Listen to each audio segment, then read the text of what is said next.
ಇವತ್ತೊಂದು ಬೇಗ ಆಗುವ ಮೊಟ್ಟೆ ರೆಸಿಪಿ ಮಾಡುವ. ನೋಡಿ, ಮೊಟ್ಟೆ 5 ತಗೊಂಡಿದ್ದೆ, ಬೇಯಿಸಿ ತಂದದ್ದು.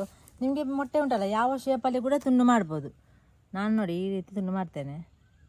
ಮತ್ತು ಈ ರೀತಿ ಸಹ ಕಟ್ಸ್ ಹಾಕಿ ನಿಮಗೆ ಪದಾರ್ಥ ಮಾಡಲಿಕ್ಕೆ ಆಗ್ತದೆ, ಅದೇ ರೆಸಿಪಿ ಮಾಡ್ಬೋದು. ನಾನು ಈ ರೀತಿ ತುಂಡು ಮಾಡಿದ್ದೇನೆ ನೋಡಿ. ಹಳದಿ ಭಾಗವನ್ನು ತುಂಡು ಮಾಡೋದಿಲ್ಲ, ಬೇಕಿದ್ರೆ 2 ಭಾಗ ಮಾಡ್ಬೋದು.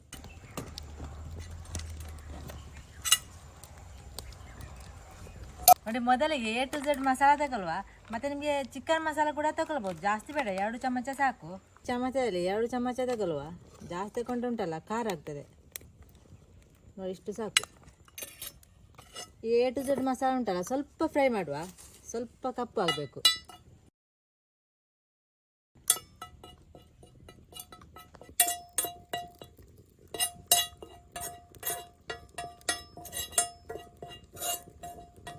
ಫ್ರೈ ಆಯಿತು, ಇಷ್ಟು ಫ್ರೈ ಆದರೆ ಸಾಕು, ಜಾಸ್ತಿ ಕಪ್ಪು ಆಗೋದು ಬೇಡ. ಜಾಸ್ತಿ ಕಪ್ಪು ಆದರೆ ಕೈ ಬರ್ತದೆ ನೋಡಿ. ಇಷ್ಟು ಇದು ಸಾಕು, ಇಷ್ಟು ಫ್ರೈ ಆದದ್ದು.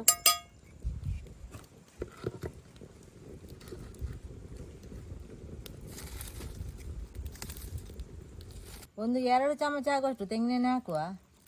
ನೀವು ಬೇರೆ ಕುಕ್ಕಿಂಗ್ ಆಯಿಲ್ ಕೂಡ ಹಾಕ್ಬೋದು. ಇದಕ್ಕೆ ಒಂದು ಅರ್ಧ ಚಮಚದಷ್ಟು ಸೋಂಪು ಹಾಕುವ.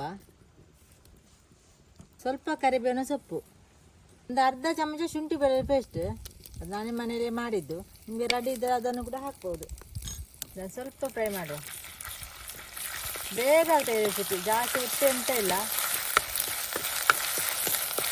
ಎಲ್ಲ ಫ್ರೈ ಆಯಿತು. ಈಗ ಮೊಟ್ಟೆಯನ್ನು ಹಾಕುವ. ಮೊಟ್ಟೆಯನ್ನು ಹಾಕಿ ಸ್ವಲ್ಪ ಫ್ರೈ ಮಾಡುವ. ಈ ರೆಸಿಪಿ ಉಂಟಲ್ಲ ಬೇಗ ಆಗ್ತದೆ, ಮತ್ತು ಸ್ವಲ್ಪ ಖಾರ ಖಾರ ಆಗಿರ್ತದೆ, ಊಟ ಮಾಡಿಕೊಳ್ಳೆ ಆಗ್ತದೆ. ಸ್ವಲ್ಪ ಫ್ರೈ ಆದ ಅಂತ ಅರಶಿನ ಹುಡಿ ಸ್ವಲ್ಪ ಹಾಕು, ಜಾಸ್ತಿ ಬೇಡ, ಒಂದು 1/4 ಚಮಚದಷ್ಟು ಸಾಕು. ರುಚಿಗೆ ಬೇಕಾದಷ್ಟು ಉಪ್ಪು. ಫ್ರೈ ಮಾಡಿದ A to Z ಮಸಾಲ ಇದನ್ನು ಕೂಡ ಹಾಕುವ. ಈಗ ಒಮ್ಮೆ ಚಂದ ಮಾಡಿ ಮಿಕ್ಸ್ ಮಾಡಿದರೆ ಆಯಿತು.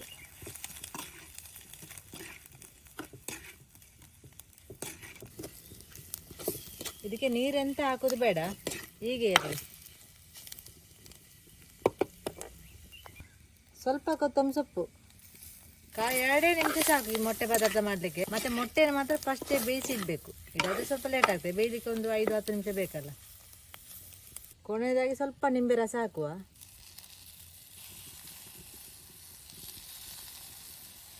ಎರಡು ನಿಮಿಷದಲ್ಲಿ ಮೊಟ್ಟೆ ರೆಸಿಪಿ ರೆಡಿ ಆಯಿತು ನೋಡಿ, ಮೊಟ್ಟೆ ಫ್ರೈ. ನಿಮಗೆ ಕೂಡ ಬೇಗ ಆಗಬೇಕಾದ್ರೆ ಊಟ ಮಾಡಲಿಕ್ಕೆ ಎಂತ ಇಲ್ಲದೆ ಈ ರೀತಿ ಮಾಡ್ಬೋದು ನೋಡಿ.